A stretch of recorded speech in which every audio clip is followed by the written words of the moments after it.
Welcome back. The Senate's coronavirus relief bill, the HEALS Act, could add $8 billion to Defense Production Act money. It's one of the ways the pandemic response impacts the way the Pentagon approaches acquisitions now and how it could impact procurement in the future. Jerry McGinn's executive director of the Center for Government Contracting at George Mason University. He's former principal deputy director of the Office of Manufacturing and Industrial-Based Policy and writing about this issue in the national interest. Jerry, thanks for coming on the program as always. One of the things that you cite in this piece that I think is interesting is that that overall it seems you believe that so far the government contracting community has done well under the what Congress has done for it. Why do you think that's the case? Yes, great to see you, Francis. Great to be back. And this has been pretty much a ultimate stress test, or close to ultimate stress test for the government contracting community, akin to a world war, essentially, because we're all impacted. And the system has actually responded quite well, and Congress has facilitated that greatly. So in two ways. One is the way in which the community operates, both government and industry. You've seen the dramatic shift to telework and how government has facilitated that through deviations, changes to contracts and the like, and how companies have continued to perform and perform well. There have been some delays, which is understandable, but in general, the system has continued to operate well. And then also in the response, the federal response, I mean, it was chaotic in the beginning, but you saw a kitchen sink approach where, you know, they did all kinds of contracting means to essentially throw money at the virus through, through OTs, through, rapid turn one-day response, RFQs, RFPs.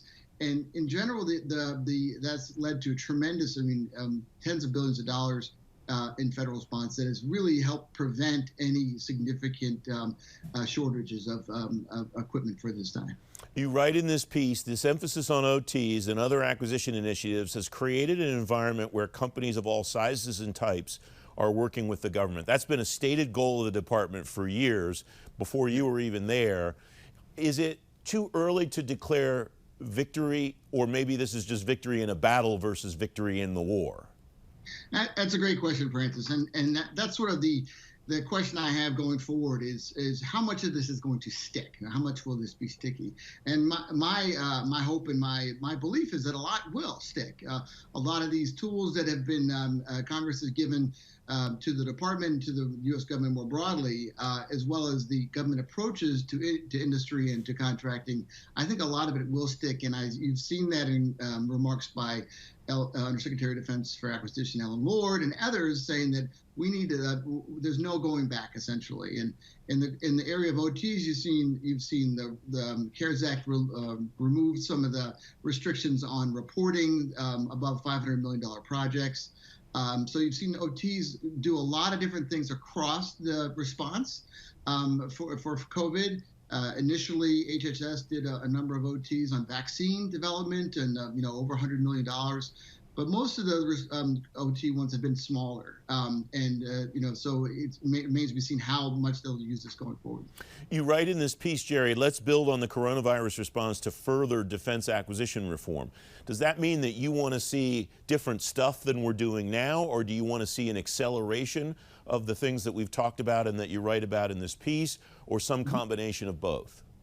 I think a little bit of both. What I think we need to do is really take a hard look at the things we've done in the CARES Act and to respond to this, and see what really has worked well and what we need to instantiate more into the system, and what is maybe not kind of the best approach going forward. So I think we definitely need to maintain as much of this as possible, because what it has enabled is really a whole of government, a whole of industry kind of response to these pressing problems, and we need more of that in the future.